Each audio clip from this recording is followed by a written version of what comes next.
What is up, Steelers Nation? Thank you so much for jumping on to another episode of All Steelers Talk. I'm Noah Strackpine, joined always by my main man, Jacob Punturi. Find us on youtube.com/All Steelers Talkers. Subscribe anywhere you get your podcast. The Pittsburgh Steelers. It's slow right now, but there's plenty to talk about. We're diving into the Pittsburgh Steelers already being guaranteed a loss, at least according to one NFL legend, maybe the greatest tight end of all time. The top three players on the Pittsburgh Steelers roster are rather interesting. We're diving into that. And did the Steelers make the wrong choice at quarterback this offseason? Well, one ESPN analyst believes yes. Who they should have gone after? Very interesting. And it's Tuesday, which means Overreaction Tuesday. I'm excited for it. It's a good one out here in the Berg. It's supposed to rain for like the next year, so enjoy it while it lasts. How you feeling, my friend, on this good old Overreaction Tuesday? I'm feeling great in the spirit of Overreaction Tuesday. I am anticipating the rain by gathering 2 of every animal for the floods that are imminent. So, yeah, feeling good. Happy Tuesday, my friend. Happy Steeler Tuesday. Put that in front of every day.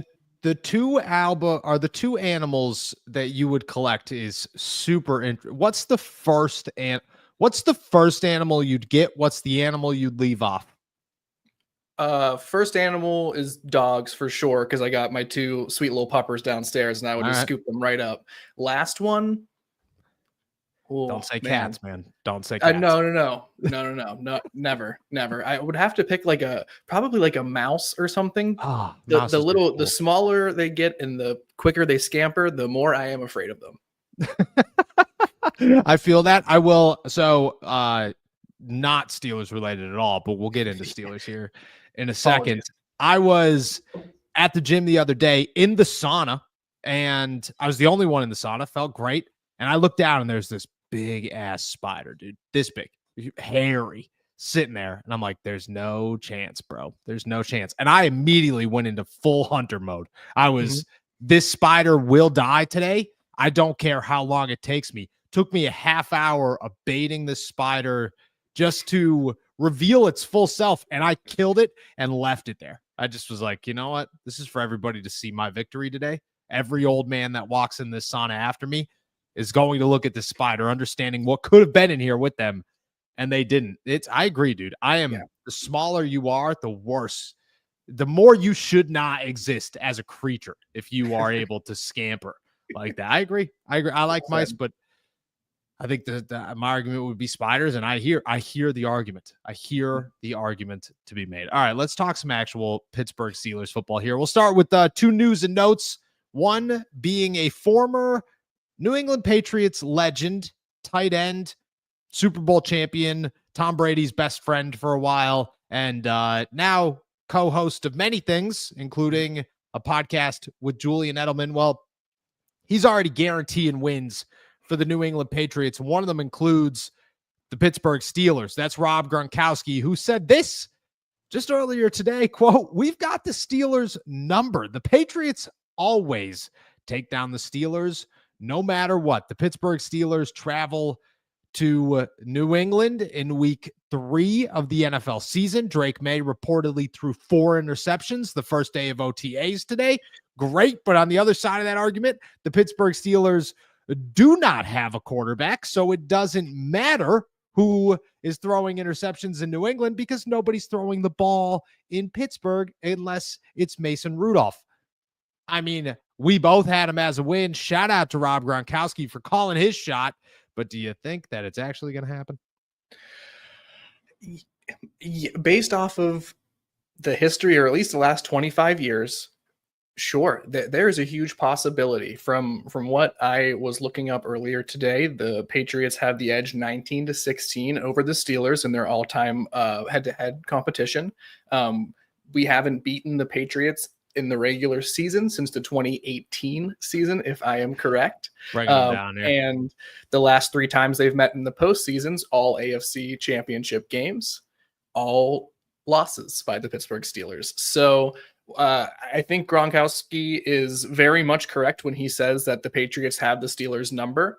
For 2025, I think my worry, as I probably talked about during our schedule or predictions, was it could be a trap game going in there, maybe overestimating. I think it could happen, but I hope, for the sake of how we both are looking at this team as a potential 9 or 10 win team, that it is an easy win. But they are 1.5 point underdogs going into that week 3 matchup right now. The last I saw. Really, it is wild that the Pittsburgh Steelers are favored in just 6 games this season. And I'll say this, it's the easiest. And I'm not giving betting advice. This is not betting advice, but it's the easiest bet I make all year to say Steelers over 7.5. Sounds good. And trap games, maybe week 3 trap game, possibly. You put up some wild and very concerning stats in front of us there, but I'm going to be honest. I'm hoping Gronk's wrong. I'm feeling Gronk's wrong. And to me, too early in the season for a trap game if you're the Pittsburgh Steelers. Now, could it happen? Certainly. Is it gonna? Potentially. In Boston, definitely helps the whole situation. But can you name 4 people on the New England Patriots right now besides Drake May? No, and I won't even try. We'd be here for the next 50 minutes for me staring blankly at the screen. So exactly. And I think at some point, dude, the Mike Vrabel thing, it's going to get there. I'm hoping this year they're in a safe spot, and the Steelers could use that one. They're going to have to use that one to their advantage because you got to win the easy games. And right now that's an easy game. A team that was, if it wasn't for Joe Milton, could have been Steelers starting quarterback Joe Milton. The New England Patriots are picking first in the draft this past season. And that just shows you where you are. All right, next news and notes here. Top 3 players from PFF came out today for the Pittsburgh Steelers. Very interesting names on this list. Very interesting names. The Steelers' top player is the easiest thing to guess ever. It's not anything that you have to sit around and think about. It is TJ Watt. It has been TJ Watt. Number 2, probably some arguments, but Cam Hayward is, in my eyes, but should be a future Hall of Famer. A dude who has done everything you're looking for a guy to do, continues to redefine father time. Number 2, easy one. Number 3 gets a little interesting. They have DK Metcalf, wide receiver, and a guy that showed up, I don't know, just before the Aaron Rodgers boat took off. And, well, that one's yet to come back to shore, but we're hoping one day it does. DK Metcalf's number 3. You look at the Pittsburgh Steelers roster, and obviously we want to talk quarterbacks and everything else, but right now, when it comes to Pittsburgh, top 3, TJ, Cam Hayward, DK Metcalf, is that where you're at in this? You feel differently? There's one name that feels relevant to this conversation, and that is Minkah Fitzpatrick. I know we have maybe some questions about how elite and dominant he will be within the Steelers defense in 2025, but right now where it stands, his impact on the team, what he continues to do for the defense, I understand the Cam addition. I certainly understand DK Metcalf. He's far and away the best offensive player on this team. But I think between Cam and Minkah, I would be going back and forth, and I think you can make a fair argument for either one. So just for maybe to play devil's advocate for you, I'll take Minkah, DK, and TJ over Cam, Minkah, and DK. Or I'm sorry, DK. Yeah, you got me. Okay. You're opening yourself up to a can of, I think, some pushback there from a lot of the fan base. Why Minkah? Why? That's it. Very interesting. Why Minkah? It is. Well, I think first of all, there's no denying the impact that Cam Hayward has on the defense. And there's no denying how incredible and Hall of Fame worthy of a career he is already putting up and will probably add to in 2025. When it comes to stopping the pass, when it comes to hopefully shutting down big plays, I still believe in Minkah's ability to play that center field position. And I think that is, for right now, just as valuable. And while may not show up on the stat sheet like tackles for loss or passes deflected or swatted at the line and things like that, is making just as much of an impact on the Steelers defense. So I would push back on that by saying it's a different kind of value that Minkah brings, but it is, equal to or greater than what we get from that complimentary rush on the defensive front. Okay. I like it. I'm gonna add I'm gonna add a little a little. Look, I'm a big. I think Minka still has a bunch of talent. Mhm. I don't know where I put him right now. I think he's in a weird phase of like needs to do a little bit more to justify where he is. But if he didn't have that massive contract, would we even care that he isn't coming up with splash plays? Like, I think at that point, you're just a really good safety who doesn't have a massive number attached to you. And I think that's important to recognize. If Minka was the guy getting paid and Cam and TJ and everybody else wasn't, do we even care at that point? Because then the defensive number as a whole doesn't look so large. Questions. I'm in the ballpark of, if you're ever going to get rid of Minka, it's right now, because his value is the best, which means clearly he's still a very good football player. Is there any chance anybody else? The name that comes to mind for me that isn't top 3, I think DK would be number 3 in my eyes. There's a potential that Alex Highsmith is on that list in my eyes. There's potential. Okay. I don't think he's there. And I'm going to toss out another sleeper here, who I think was the 3rd best player on their team last season, who may not be career-wise 3rd best, but currently where we stand has an opportunity to be. Deshaun Elliott. That guy was a monster. That was the most underrated player in the NFL last season. I'll argue it till I'm blue in the face. That's where I was on Deshaun. Yeah. Those would be my 2 that I don't think are in that list, but I think they're very close. I think DK would be my 3rd where we sit here today. Can I throw one more just on the perimeter at you? Yeah. Again, not there quite yet, but I think this could be the year that it happens. Zach Frazier. I think we're going to get a huge step from him in general. Whether that means he is seen as a top 10, top 5 center or something like that remains to be seen, but he was already so impressive as a rookie. I think it's just going to get better in year 2. I could see that, him becoming that full sort of like Marquise Pouncey reincarnate sort of figure where he is the anchor of the offensive line. And because of that anchor, the offense succeeds. So I would love if that happens hypothetically. I do too. Can I toss another one out here? We got some good ones. Steelers roster's got names. Okay. Chris Boswell. The overlooked special team. That's it's wild to say you can't be a winning football team and your 3rd best player be your kicker. That can't be the case. And the Steelers, but last year the team MVP in Pittsburgh was Chris Boswell. Last year, the guy who was the team MVP should have been Chris Boswell. You can't do that to a winning football team. You can't make their kicker your best player. No. I mean, fantastic football player. The best kicker in the league where we sit here today because Justin Tucker's no longer on a team or dominant as of last season. I mean, name that you can't put Chris Boswell top 3. Potentially should be. Potentially should be. Shout out Chris Boswell. I think that was, he deserves the respect there. Yeah. Let's talk some quarterbacks here. Let's keep it trucking. The Pittsburgh Steelers are waiting on Aaron Rodgers. This is why everybody's here today. And I think it's so interesting where we've gone. And we're 60 days today from Aaron Rodgers showing up in Pittsburgh, masked up, hat on, driving his Chevy Malibu, like one of the other Yinzers out there. Blended in, trying to blend in, and I think it's, did you see the picture? You've definitely seen the picture. Yeah. Oh, yeah. Rodgers. Yeah. I think it's hilarious that he almost perfectly got it right. He was pretty spot on of what an everyday person in the city of Pittsburgh looks like. Shout out Aaron Rodgers.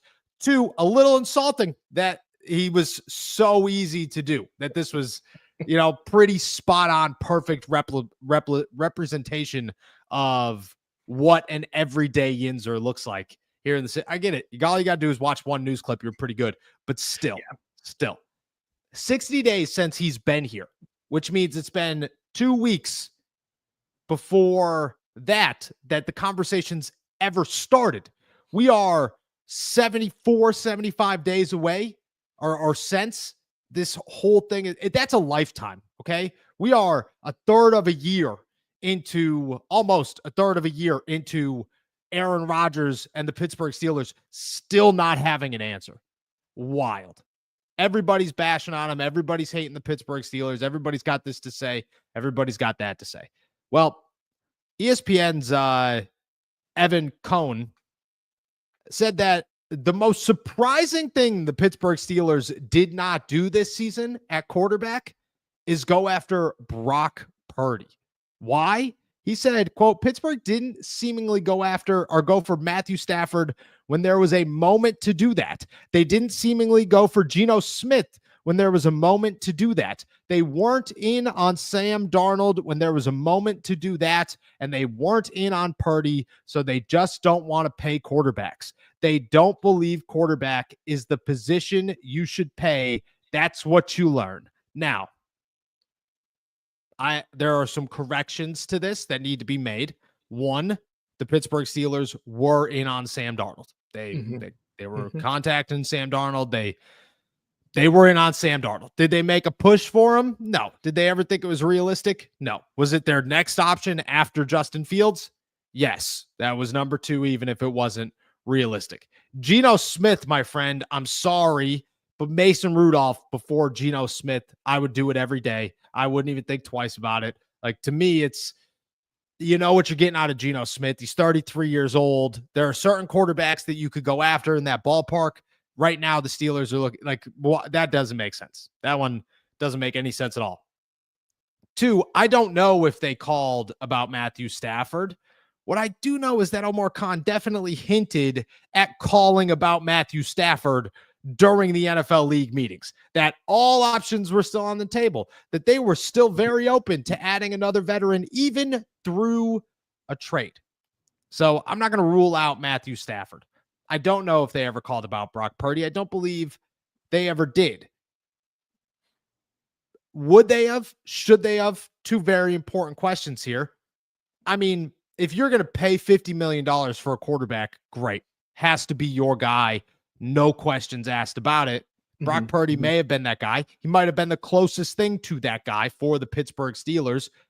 But is it wrong that they didn't call about Brock Purdy? Like, do you sit here and say that was an alternative option that they missed on because the Pittsburgh Steelers decided $55 million for a quarterback who's been to the mountaintop?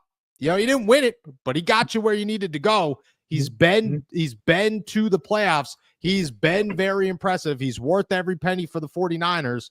Still worth that much money for the Pittsburgh Steelers, plus whatever you'd have to trade for him. Is that the one miss that, like, you know, you could justify a lot of these? Can you justify Brock Purdy in the same light, or is that a miss? Yeah, that is not a miss. Okay. All respect to Brock Purdy and for his ability to secure that long-term extension. I think he was never an ideal fit as the long-term quarterback for the Steelers, even in hypotheticals. And I think probably because of the sour, the way things soured last summer regarding any sort of Brandon Ayuk trades and any sort of negotiations, as far as that's concerned, I think the Steelers are probably pretty hesitant to even engage with a really legitimate trade talks with the 49ers. That would just be my guess on that. But that aside, I don't think Purdy really stuck out as the best option moving forward, especially as we keep talking about the 2026 draft class being ideal and maybe having multiple candidates better suited to be the franchise quarterback moving forward. So I think it was probably a missed opportunity if they never sort of inquired at all. But I mean, I don't think that's really the case of what happened. So no, I wouldn't consider that a miss. I would consider it, disappointing that we still don't have a franchise quarterback, but not at the expense of missing out on Brock Purdy. Excuse me. I agree. The Brock to me is not that name. Like, everybody's going to talk and say, oh, well, he's done it. He's been here. He's won games. It's fantastic. I wouldn't have got Jimmy Garoppolo. I wouldn't have went out and got Jimmy Garoppolo. I think he's better than, I think Brock Purdy's significantly better than him, but I also think that there is a Kyle Shanahan effect here that I'm not willing to pay top dollar for. I'm not. If you're going to give me Kyle Shanahan with Brock Purdy, okay, you want a first round pick for that one, great. But I'm not just going to go get the system quarterback because maybe he's not good in the system, or maybe he's phenomenal outside the system. But guess what? I need to build a quarterback into my system, and I think that works out way better for the Pittsburgh Steelers. That's the other argument to this, is that there was no quarterback out there, in my opinion, not one of them, that you could have said, Matthew Stafford's probably going to make you a Super Bowl contender. Okay. And that is, I think, hands down the only one that if you said for decent return, maybe you take a chance and say, okay, great. Sam Darnold, a glorified 1-year deal. I understand that one. Maybe you missed the mark there, but Sam wasn't coming to Pittsburgh. Geno Smith, no chance. I'm sorry, but just I wouldn't even have made the phone call. Matthew Stafford, I would have made the phone call, and if everything worked out right, yeah, sure, screw it. Let's go try to win a Super Bowl. Sounds good to me. The Aaron Rodgers, I think, is wild, but I understand it. Kirk Cousins wouldn't even make a phone call, wouldn't even consider making a phone call. And there's one more in there that I'm blank. Oh, and then there's Brock Purdy. And the way I look at Brock Purdy is the Steelers are not trying to avoid paying a quarterback. They're trying to avoid paying the wrong quarterback. That's where they're at. The Steelers are in a place right now where the only way you get worse than where the Pittsburgh Steelers currently are is if you miss and pay a boatload of money on a quarterback. That's the only way that this situation somehow gets worse than where it is right now. The only thing in the NFL that you can do more wrong than not having a quarterback is not having a quarterback that you're paying $150 million to over the next X amount of years. The Steelers have protected themselves throughout the entire offseason on that. They've done it with Justin Fields. That's why they lost him. That's why they didn't consider Russell Wilson. That's why they didn't call about guys like Geno Smith. That's why they didn't make a legitimate offer to Sam Darnold, and why they didn't call the San Francisco 49ers about Brock Purdy is because the next long-term solution in Pittsburgh needs to come through the draft. And they don't know how that's going to happen, but what they do know is that the worst thing they can do right now is overreact and spend a boatload of money long-term on a quarterback. You could spend $30 million right now, and that's totally fine for this season. But the second you move past this season, if that guy doesn't work out, you have just put yourself so deep in a hole because you have an opportunity. That's the thing, is the Steelers they acknowledge their opportunity next year. Patience is actually like, this is a team, this is an organization that does not stay. They are not a patient team. They've never been a patient team. They're patient in development. They're patient in giving guys a lot of chances that maybe they shouldn't, but they are typically we need to make the moves to stay competitive right now.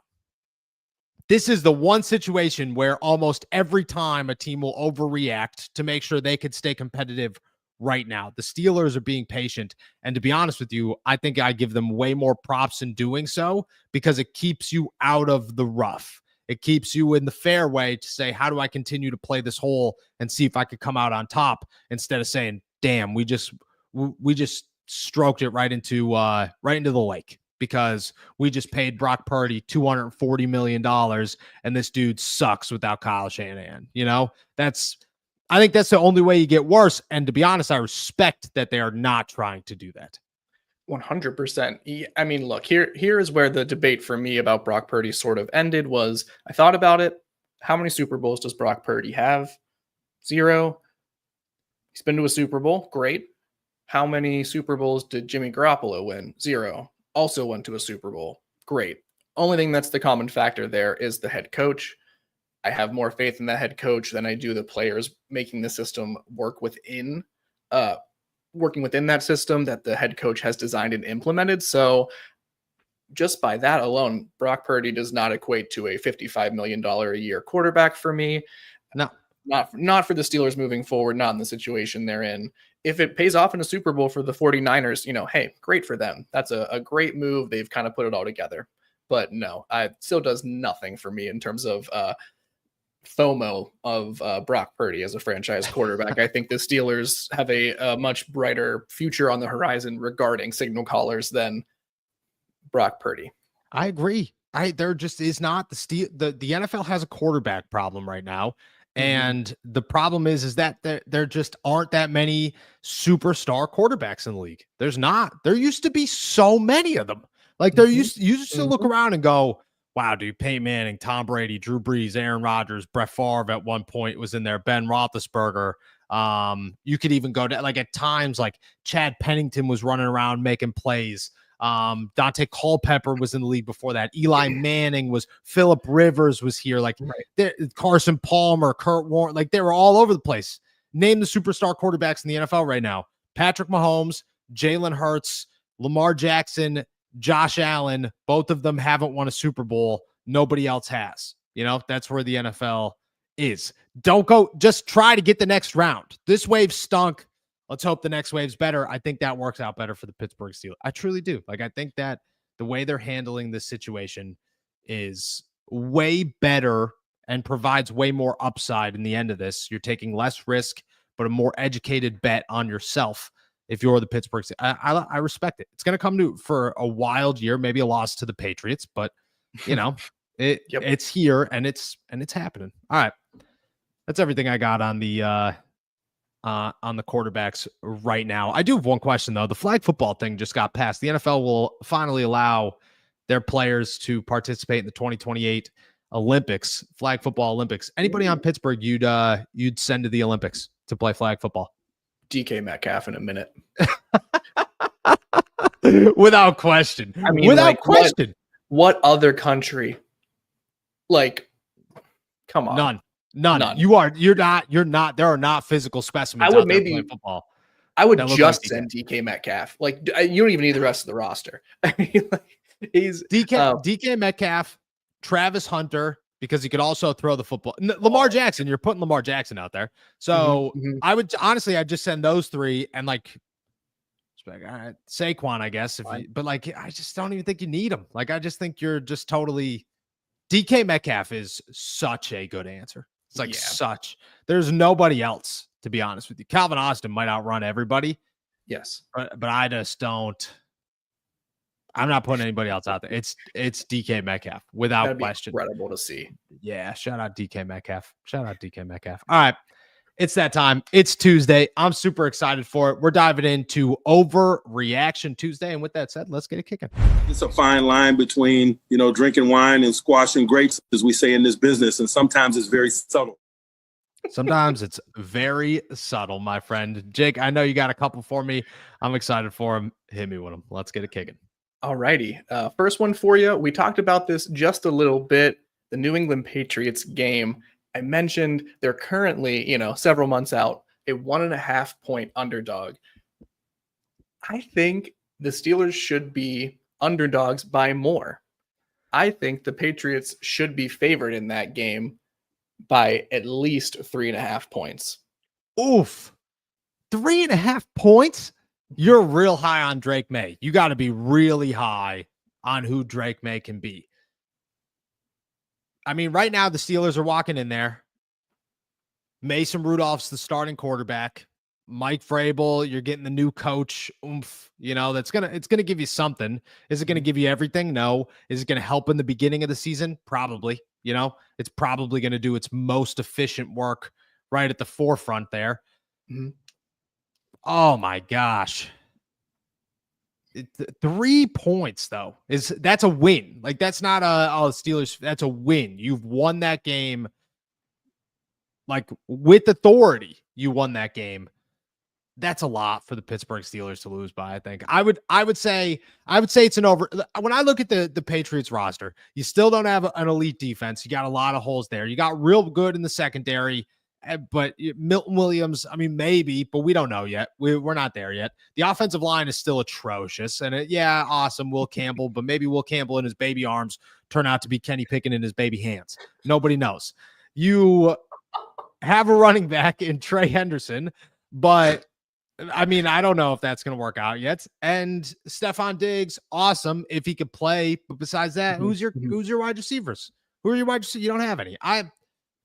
The Steelers outside of quarterback are a pretty good team on paper. I'm going to say that's an overreaction. I think the Steelers, if they're going to be favored in any game to start this one off, I gotta go. I'd have to go New England. I'm going overreaction. Okay. All right. Fair enough. Yeah. And that's well in line with your whole sort of outlook on the season so far. So I get that. That's a tough pill to swallow. I'm going to stay on total wins and losses for just a second here. let's just talk overall record real quick. I know we talked about predictions. I've been thinking, I've been meditating on this. Okay. And I'm just not, I don't feel as confident about my previous prediction of the number of wins the Steelers are going to have in 2025. So here's my take, and tell me if I'm overreacting or not, Noah. I need to know. The Steelers are going to win less than 10 games. They will not hit the 10-win mark in 2025. See, 10 is a very big number here because 9 is still a winning season. And that's the one thing I will guarantee you, and I will guarantee in life. I'm not even putting a thumb up. What are we doing here? Zoom. He's freaking out. We're having a day. The one thing I guarantee every single season, and again, I'm not giving anybody betting advice. I'm just being honest with the situation here, is that they're going to win 9 games. Like, they're going to have a winning season. 10 games is tough. I have them at just 10 games. That doesn't account for a downfall. That doesn't account for the Patriots. That doesn't account for the Jets. That doesn't account for any random loss. You know, the Bears fans being right that the Steelers are a cakewalk at this point in their turnaround or whatever you want to call it. I don't think that's an overreaction. I think it's real possible the Steelers finish 9 wins out of the season with wins. I don't think they go any lower than that, but 10's 2 more than a winning record. And I think because of that, you know, you got wiggle room, not much of it, but you have wiggle room. If your number was 9, I'd say overreaction, but to lose a game, I mean, definitely not. Very possible for the Pittsburgh Steelers. Full disclosure, I am close to that, like that 9-win total and teetering on that. So, you know, to be continued. Let's call it. But all right, fair enough. I appreciate you walking me back off that ledge there. I was reminded of this next one whenever we were talking about the backs on backers the other day, and maybe we mentioned this and I just like blanked and totally forgot. But one person I feel like we did not talk enough about, regardless, was second-year linebacker Payton Wilson. Yes, sir. I think he's just going to be a dog. I mean, he was 4th on the team in total tackles last year. My claim for you, maybe overreaction, is he will lead the Steelers in combined total tackles in 2025, more than Patrick Queen, more than anyone in the secondary, TJ, anyone else. Payton Wilson will be the tackles leader for the Steelers in 2025. I'll say this. The Steelers are very high on Payton Wilson. They see him as their starting linebacker next to Patrick Queen. Like, that's how they view Payton Wilson. So you're not far off from what the Steelers are anticipating here. Does that mean it's going to happen? I don't know. I'll say this. I don't think it's an overreaction. I think if Payton Wilson showed up and was a stud in year 2 and was all over the field and could stay healthy and is coming up and becomes a more physical player. He's physical. He's just not the surest of tacklers. If he could do a lot of these things, his athleticism's through the roof. His speed is crazy. He's got great football IQ. He's already got the pass coverage stuff down. If you could become a run stuffer, I think he's there. I don't think that's an overreaction. Like, TJ is not going to be the guy. It's going to be Patrick Queen. It's going to be Deshaun Elliott. It's going to be Minka Fitzpatrick. Competition's high. Overreaction, though, to see that kind of jump from a Payton Wilson in year 2 with the guys and the pieces around him, I don't think so. I think defenses have so much to worry about that Payton Wilson, at least for the first half or so of the season, is not going to be the guy that offenses are focused on to try to shut down. I can see that. I'm going to say not an overreaction. I got a lot of hope in what Payton Wilson could bring to the Pittsburgh Steelers in 2025. I do too. I got 2 more quick ones for you if you want them. I want them. All right. Well, I'm going to talk about your favorite rookie camp edition, possible roster spot hopeful, fullback DJ Thomas Jones. Shout out. I think we're going to see the fullback actually come back this year. I've come back from my fear of it not happening, and I'm on board right now. I think he's going to get a roster spot, and I think he's going to force one specific player to not have a roster spot that no one's going to really like. And it unfortunately is going to be Cam Hayward's younger brother, Connor Hayward. Not Cam Hayward, of course. That would be wild. Connor Hayward will be the roster cut due to the fact that they want to carry a legitimate fullback in DJ Thomas Jones. Okay. I like Connor. I think Connor's got very reliable hands. I think he's undersized in the NFL for sure, but I'm not saying that's the end of Connor Hayward. I think Connor is suited to be that utility piece that if you could sneak him onto the practice squad, great. You know, if you could keep him as a fourth tight end, great. But the Steelers want a fullback.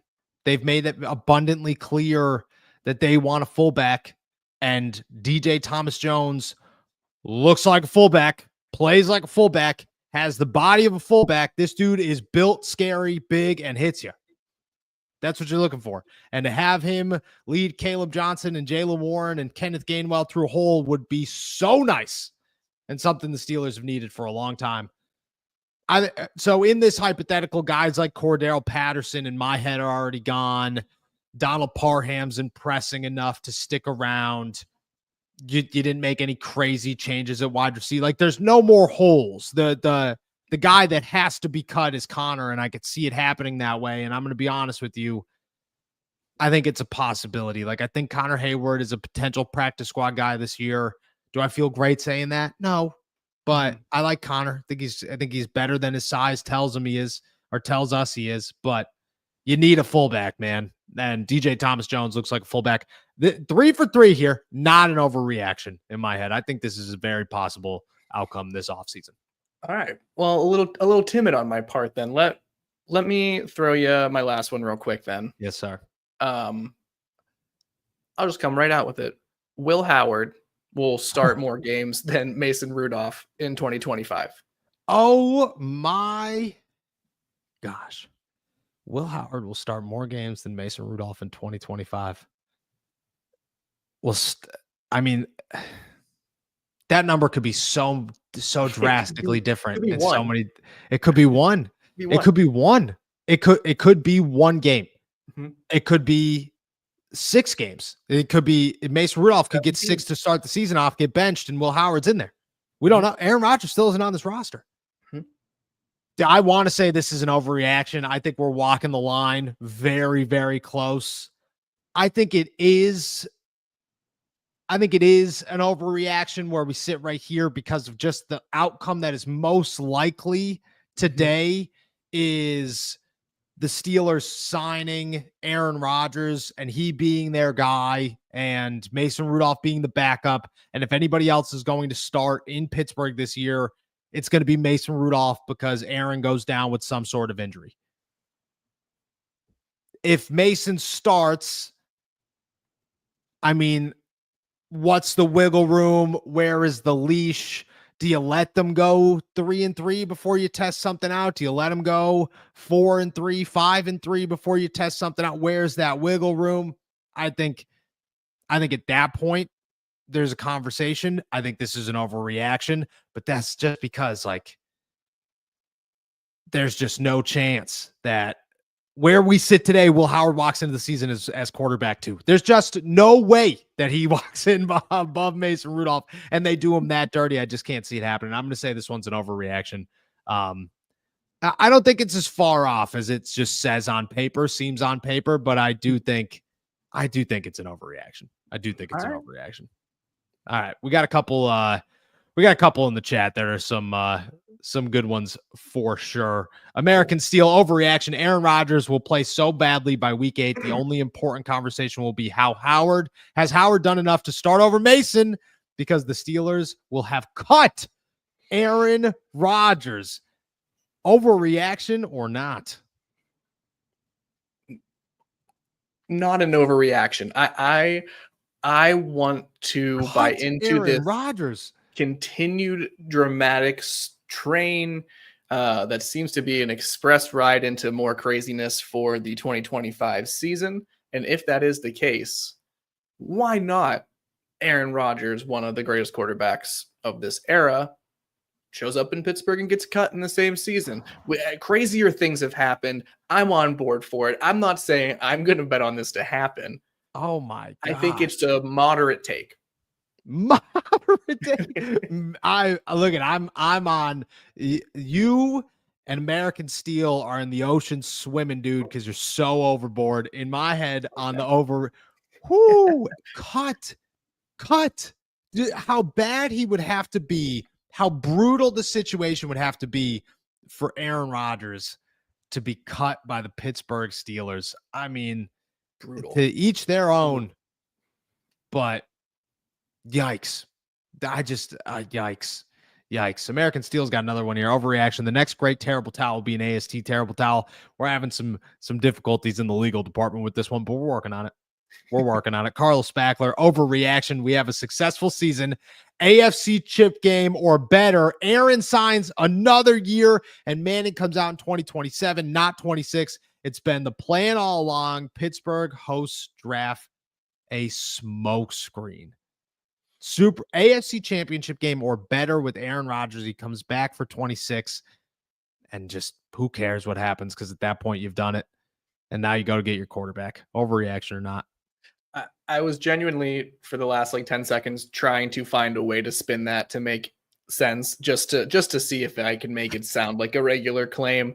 None of it's going to happen, but so overreaction. But Carl, that would be the NFL league writers have that note in the script for this season for sure. Maybe we can pivot to here if we need to. For sure. Would be awesome. Would be one hell of a run. Mike Tomlin would be here forever. Yeah, I don't think it's going to happen. Underreaction. Aaron Rodgers becomes a shaman when he retires. I think there's potential. I don't know what the qualifications are, but definitely potential. An overreaction to finish it off. Will Howard will be the next Ben Roethlisberger. Caleb Johnson, rookie of the year. Derek Harmon, defensive rookie of the year. Overreaction or not? Big ole overreaction. But I love the audacity of it. What's the least what's the biggest overreaction here, you thinking? The biggest one is Will Howard being the next Big Ben, because what's the least?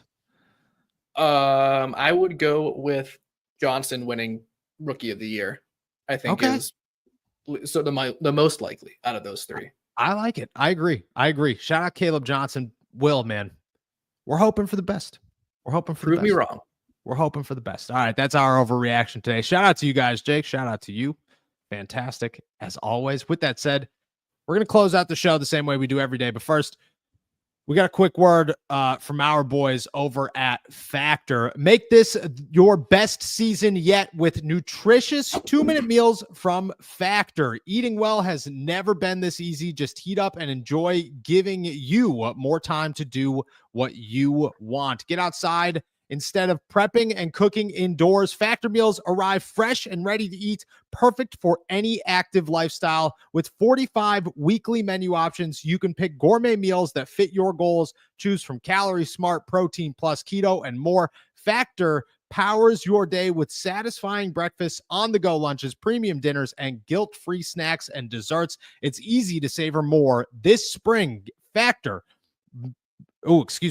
meals pack in the flavor with none of the fuss. I talked about it yesterday. I'll talk about it again. If it wasn't for me, today was a prime example. Didn't eat Factor today. And you want to know what happened? I went out and I bought breakfast. I went out and I bought lunch. And now Jillian will not be home tonight. And there is a 99.9% chance I'm buying dinner. Nobody's budget can afford these things, but thankfully Factor's here for us. Get started at factormeals.com/allsteelerstalk 50 off and use our code allsteelerstalk 50 off to get 50% off plus free shipping on your first box. That's code allsteelerstalk 50 off at factormeals.com/allsteelerstalk 50 off for 50% off plus free shipping. Shout out to Factor. Shout out to everybody who's trying not to spend $1 billion. And shout out to those who are saying, yeah, I'm going to cook food because, man, your willpower, stronger than mine for sure. On the other side of this break, we're going to start answering all your questions. Toss them in the chat. We'll be right back. Pittsburgh, this one's for you. From the voices behind All Steelers Talk comes Black and Gold Apparel, your go-to for bold, fan-driven merch that reps the city, the Steelers, and everything in between. Whether you bleed black and gold or just love that Pittsburgh grit, we've got something for you. It's more than a podcast. It's a community. And thanks to your support, we're proud to bring the passion from our mics to your closets. Gear up, stand out, and show the world what real fans look like. Shop now at blackandgoldapparel.myshopify.com.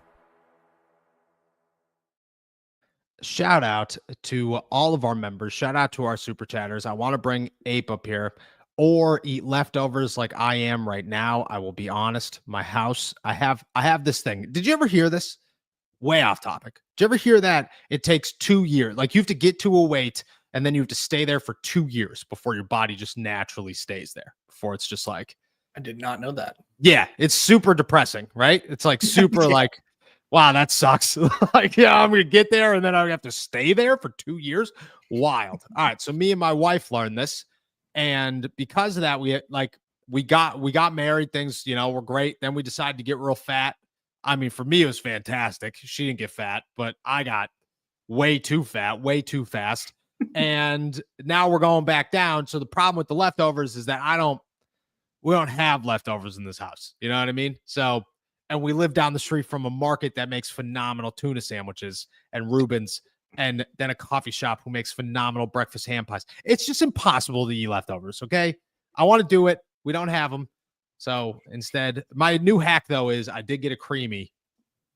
Life-changing, my friend. Yeah. Yeah. For a guy who eats ice cream every single night, to have that ice cream be filled with protein and not dairy, game changer. Absolute game changer. So shout out to Creamy. Shout out to Factor. Shout out to Ape. Shout out to our fans. All right. Shout out to our new member here. I'm terrible at names. You got a guess on this one? Malvo does it. Long time commenter, new member. Appreciate you as always. Can you tell us if we were right or wrong on that? Oh, yeah, we do have to know on that one, actually. I know you're in the chat, so we do have to know. We'll go Dominic stage here. Noah, these fake/fair weather fans drive me crazy, man. All real Steelers fans know never get attached to a wide receiver. Have you seen the Harmon podcast with Cam Hayward yet? 100% taking his over on sacks. First off, I did on the podcast. And what did I tell you? Derek Harmon is a man of few words who is terrifying already. And that is just the immediate vibe that you get being in the room with Derek Harmon, which is awesome. That's what you want out of these guys. You know what I'm saying? Like, yes. You don't want a big defensive tackle to come in here. Dan McCullers, man, nicest human being I've ever met in my life. And I knew from the second I met him, that guy is not going to do well on the Pittsburgh Steelers. He's just not going to, because he's a teddy bear, Derek Harmon, baby. That's what I'm saying. Derek Harmon makes me feel like I will die at any moment and that it's just, I'm taking the risk being in the room. So shout out. Also, when it comes to wide receiver, I agree. The Steelers have a tendency. They only pay one. You never know who that one's going to be. They don't really care who that one's going to be. They just keep it going. Unless you feel differently. No, I do just want to say real quick, the one thing I found most telling about that Harmon on Hayward's podcast was Hayward talking about how he knew they were not going to go quarterback in round one, and just sort of thinking about everything we've been talking about, over the recent weeks. Just felt a little more revealing hearing that now. That's what I look at. He's terrifying. And Cam now this is an easy answer because you've never met both of them. Cam Hayward is not as terrifying as Derek Harmon. Who's the most terrifying athlete you've ever encountered in your life? Have you got a list? You got any? Oh, like just encounter them on the street? Anywhere. Doesn't matter. Oh, no, not even off the top of my head. Let me think about that. Yeah, E-Rob is the answer. E-Rob is the answer. Oh, jeez. Scary human being. Good one. Cody Silva here. What about hitting up Tampa Bay and trying to get Jaylen McMillan for a 4th round pick? Jaylen McMillan ain't bad. I think he had 600 and some yards last season, a couple of touchdowns. Jaylen McMillan, an option for you. We've talked about him once or twice. An option for you out of Tampa Bay. Yes, I think certainly an option. I struggle to put a sort of likelihood or percentage on that, because I don't think it is super duper likely. But I think he is worth keeping an eye on, and I think the Buccaneers are certainly making him more and more extraneous on their roster, the closer we get to the preseason. So if that value in return keeps going down and maybe it goes to below a fourth, maybe a fifth or sixth, then I think maybe you just pull the trigger, because that's just incredible value for a number 3 or 2 receiver. But right now I'm kind of iffy on it. Yeah, I think a 4th rounder for a guy that I'm high on, but I'm not totally sold as a number 2 is a little high in my eyes. Like, it's just a spot where I just don't know what I'm willing to give up for something that I don't believe is a sure thing. Like, I don't think I'm willing to, as the Steelers, go into a deal and say, okay, we'll take on a bit of a risk. I would say a little, maybe bigger reward, but we're also giving up a 4th, which is a decent turnaround. It's decent compensation for a wide receiver. I just feel like right now, maybe I'll feel less strongly about it come July when we see these guys on the field, or August when we see these guys on the field. But where we sit today, I think I'm not comfortable enough giving a 4th for anybody that I'm not certain on. And McMillan, to me, I think is good. I just don't know if he turns into an Alec Pierce, or if he turns into a George Pickens or a Michael Wilson in Arizona that I think is going to be a number 2. Like, I don't know if he hits that line yet. And I think because of that, I pull back a little bit. One name we did forget, which with ease tops the list of scariest players alive, James Harrison. I mean, the first time I met James Harrison was on a one-on-one Zoom call, and he was super friendly and nice. And then I asked him a question that I don't think I should ask. Like, it wasn't a bad personal question. It was for a wrestling show. And I said, yo, give me one, like, give me a spoiler, give me something that nobody's going to see coming. And he looked at me. He's like, you kidding me? I was like, no, I'm joking. I'm totally kidding here, brother. You have a great day. That was bad. That was not a good idea. No, I've met him a couple times since, and he is every single time been equally as terrifying. Chris, do you think Harmon dealing with the loss of his mother will affect his play? Because Tuitt lost his brother and retired. Would like to hear your thoughts. This is a great question, Chris. I appreciate it.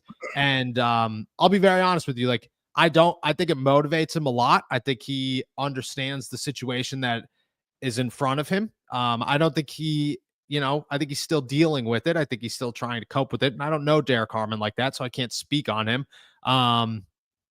But I could say that, the Stefon Tuitt thing was such a surprise. It was such a not that Derek Harmon losing his mother is incredibly tragic and sad but it's a situation that I think he and his family knew were coming for, at least prior to the day of the draft. I don't think that it just happened all of a sudden on that day. And again, I could be totally wrong, but this is just my interpretation of it. Stefon Tuitt's brother was killed in an accident, in a very tragic, sad accident.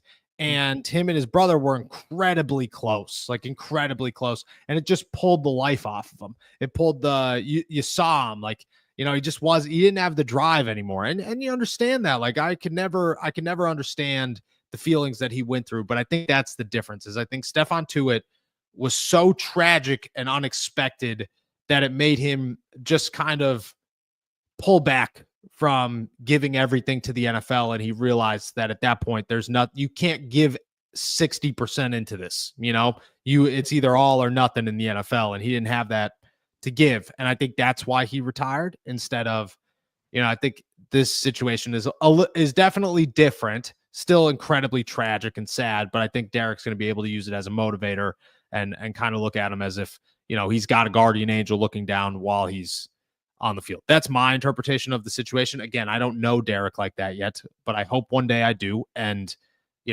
just from being there through the Stefon thing, I could tell you that is different. It felt very different. Yeah. Maddie here. What about actually letting a rookie have a shot? The same way of thinking is going to get us to a 10-7 record year after year. Thoughts? I'm guessing that rookie is a quarterback. Is the risk of how bad it could be with Will Howard worth the outcome of knowing what you have and will have, because let's be very honest, his 6th round pick, so the outcome could be very bad. It could be terribly bad. He's a 6th round pick rookie. Mm-hmm. There's a reason that he's there. Do you look at it and say, is it worth the risk to see what you may possibly have in a 6th round pick?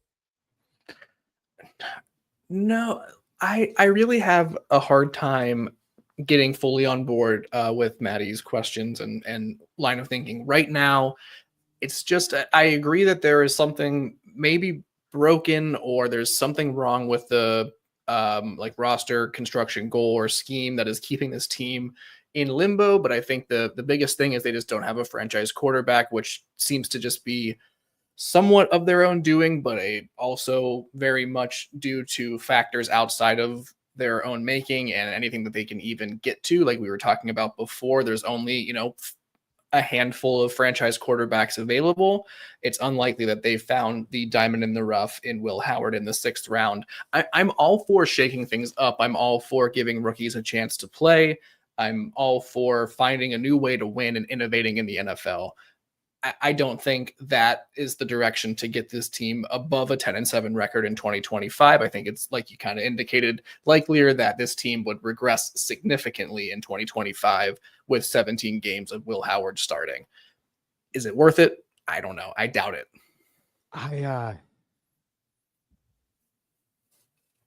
Wow. I agree.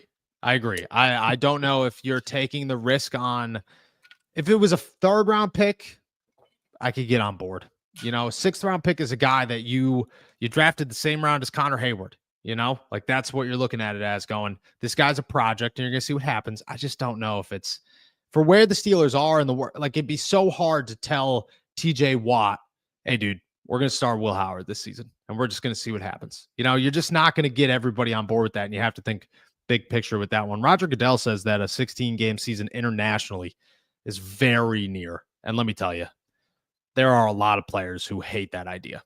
But shout out. Okay. Yeah. Darian Miller, how would you guys feel about drafting Sellers? You were just watching this tape the other day. What are your thoughts? It was.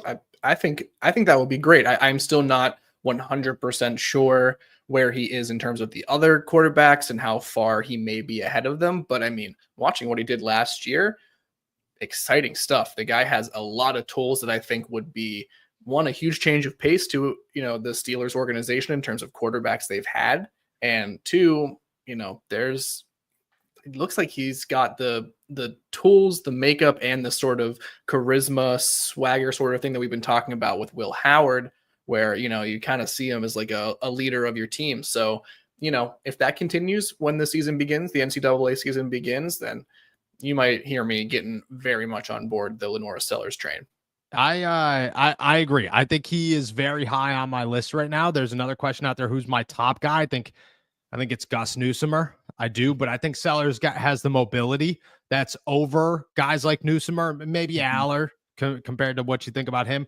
I think he's got incredible upside, that's what you're looking for in a college quarterback, is not who's this incredible quarterback, but rather who has the tools to be an incredible quarterback. And I think Sellers does. Like, he's in that group. I think he's going to be the guy that skyrockets up lists, like he's and again, I called Carson Beck that guy last year, so I could be way off, but right now I look at him as a guy who's probably 6th or 7th in the 1st round. If Arch Manning is included, I could see him flying up to 3, 2 or 3. And I would not put that by him, but I think those 4 or 5 guys, again, Arch Manning included, are where I sit so far. Egyptian Roughneck Grandpa says, bring back Juju.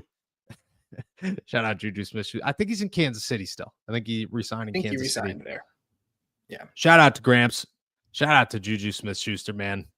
He is a good dude. Juju was a great guy when he was in Pittsburgh, and I'm a fan of him, but would the Steelers bring him back? I just don't see. You got Robert Woods, Yeah. Shout out to Robert Woods.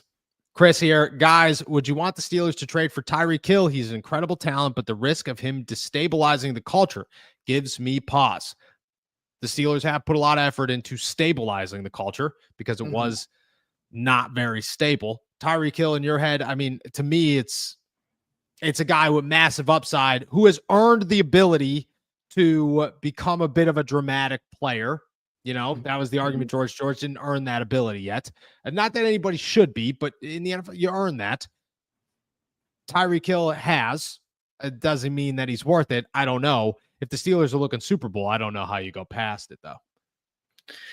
Yeah, I mean, if the goal is to really try to make this solid effort for a 2025 Super Bowl, you would have to kick tires on Tyreek Hill. I would posit that the destabilizing the culture, to use Chris's term here, the risk of that and sort of just the kind of character you're bringing into the locker room is something that would give me a lot of pause, especially when you've made this whole show about, clearing house and making sure we are all one team moving forward. I don't think Tyreek Hill really fits that, but I think, I don't think they've done that 100% across the board, because we sit here, and I know I've said this before, we talk about Aaron Rodgers day after day. He is a person that, as good as he might be, kind of goes against the whole talking points of this culture stabilizing that the Steelers have been trying to achieve. So I wouldn't go for Tyreek Hill, but would the Steelers do it? In my mind, I could see them doing it for sure. I was way against the Steelers last year being on Tyreek, and then I talked to Chris Halleck, and he was very sure that he was on the list, and surprised me. A name I'd go after? Probably not. A name that is possibly there? Definitely. Like 100%. Definitely. Do I think he makes them a contender? I don't know. Depends on how good Aaron Rodgers plays when he's here, or Mason Rudolph plays when he's here. Teach, schematically, what do you think Arthur Smith has to do with this offense in order to get the most out of them, assuming Aaron Rodgers is at quarterback? It's very easy. It's run the football effectively. Like, that's what you have to do, is you have to create a ground game that's efficient and can lead this offense. And then your passing game is just simply an addition to the running game. That's what you're looking for if you're the Pittsburgh Steelers. Make your ground attack so good that your offense could play off of the ground game, and let Aaron Rodgers be the guy that, oh shit, I forgot that Aaron Rodgers is playing quarterback. Like, that's I forgot about that, because Caleb Johnson, Jaylen Warren just ran for 85 yards. And then, Aaron Rodgers just threw a play action pass for 45 yards. Like, oh man, forgot about that. Like, that's what you want. In my opinion, that's how you run an efficient offense in Pittsburgh. That's the offense that they're looking for. Yep. Yeah, the dream scenario for the Steelers is they make Aaron Rodgers look like a system quarterback. So I think that would just mean, effectively getting to that zone running scheme and sticking to it and grinding the opposing defensive front down. And then you just kind of give Aaron Rodgers easy passes and dips and dunks to sort of supply the rest of the offense. And if you can do that, you got a pretty successful offense. And I think everyone would look at it as a win-win situation in Pittsburgh. I agree. Miguel here, what is the point of going after a wide receiver? It's Mason or A-Rod, and either way, it's a first-round exit if somehow the Steelers can win over 5 games. The Steelers' mindset is very simple. They want to win a Super Bowl right now. It goes back to the same thing with the TJ Watt and the Cam Hayward. And all. You can't sit there and walk into a meeting room and say, Teach, I know we're trying to sign you, pal. I know we're trying to make this happen. I know you're upset about things. But if we're going to be very honest with you, we're not going to win more than 7 games this year, because we just have given up. You just can't do that. Like, that's where, at the end of the day, you can't do that. Not in a team like Pittsburgh. So that's what it is. Does it make sense? No. I mean, on paper, it doesn't. The equation does not add up to what you're looking for. It could if you go after the right wide receiver. You go get a Chris Olave and you have him for the next 4 years. Awesome. That's incredible. You just maxed out on a guy, even if you have to pay him. If you're going to get somebody older, no, it doesn't make as much sense, but that's again, it comes down to, you can't sit down and tell Cam Hayward, you have 2 seasons left, we're tanking this one. The next one, you're going to have a rookie quarterback. Like, it's a bad equation for a team that wants to win. All right. A couple more here. TBD Enigma, backs on backers, Noah versus Jacob. Who's coming out on top? I don't think my knees are holding up, my friend. I don't think my knees are coming anywhere close. I'm hurting saying that. I was gonna say I have no confidence in my ability to do anything other than just get blown up at the line by Noah. Yeah. It backs on backers. Maybe we try it I mean, we could try it, but we'd have to try it on a Friday and then take a Monday off because I'm going to need those 3 days, and it's got to be in the protocol. Yeah. There's no chance I'm getting off the couch for a couple of days after that one. What's other realistic wide receiver trades equivalent or an upgrade to Pickens? Chris Olave is the easy one. Tyreek Hill is on that list as well. I think Jacoby Myers adds value to the Pittsburgh Steelers. Am I missing anybody who could possibly be on that list? Brandon Ayuk, obviously, if the Steelers are willing to go back there. But there aren't many. Garrett Wilson, if for some reason that blows up. But there aren't many out there, to be honest with you. There are not many names that you could go after if you're the Pittsburgh Steelers to say you're available and we can make a trade. 2 more here, Lindsay. If Aaron Rodgers or the Steelers would just say he's signing but can't attend OTAs or whatever it is, I don't think people would be half as mad as they are waiting for an answer. Do you think this is true? Yes. I think most of the frustration is from the not knowing, is from the lack of information. I think people would maybe disagree. The votes will be split on whether people like that he's missing OTAs. But if the entire, fan base is like, okay, we know he's coming in July or August, whenever that first preseason game rolls around or training camp, whatever, then all right, fine. He's missing OTAs. I don't like it, but I can deal with it. The fact that, we're less than 7 days away, right? Or eight or so days or whatever from the first OTA session, and no one actually knows for sure. We are still operating under this assumption. I think people are they don't know, and it's frustrating to not know. I agree. And but again, I have a feeling he loves it. From a marketing perspective, 100%. It's incredible. It makes so much sense. It makes too much sense. Any explanation on the whole Braden Fajoko tweet that you retweeted? I wanted to highlight this one. No, I have zero idea what's coming. I don't know. I don't know Braden like that. I know people who know Braden like that. I haven't gotten an answer. So we'll see what happens. I'm hoping it's something good. Braden Fajoko seems like a super nice dude. Best conversation I've ever had with him was talking about how some kid, we don't live by each other, okay? But some kid in my neighborhood, I guess, came to my neighborhood 2 Halloweens ago, I want to say, and was complaining to me because I didn't have full-size candy bars like the Pittsburgh Steeler that he just got full-size candy bars from. And I asked his dad, I said, who's the guy? And he said, I don't know. He's a big, like, Samoan dude and I was like, I don't think you're describing him correctly, but okay, great. And then I went into the locker room and I went up to Brayton. I said, yo, is this you? And he said, oh yeah, dude. I was like, you got me in trouble. So shout out to Brayton. But no, he's a great dude. I have no idea what's coming. We'll see. And we'll finish it off with this one. Mike, I keep hearing Ryan Tannehill's name floating around. I think Mason could be Tannehill-like at least. What do Yins think? You think he's Ryan Tannehill? Less, worse, more, better? A little bit less. I think Ryan Tannehill showed some glimmers in Tennessee for that brief period of time that maybe they could just be like the surprise championship team in the AFC.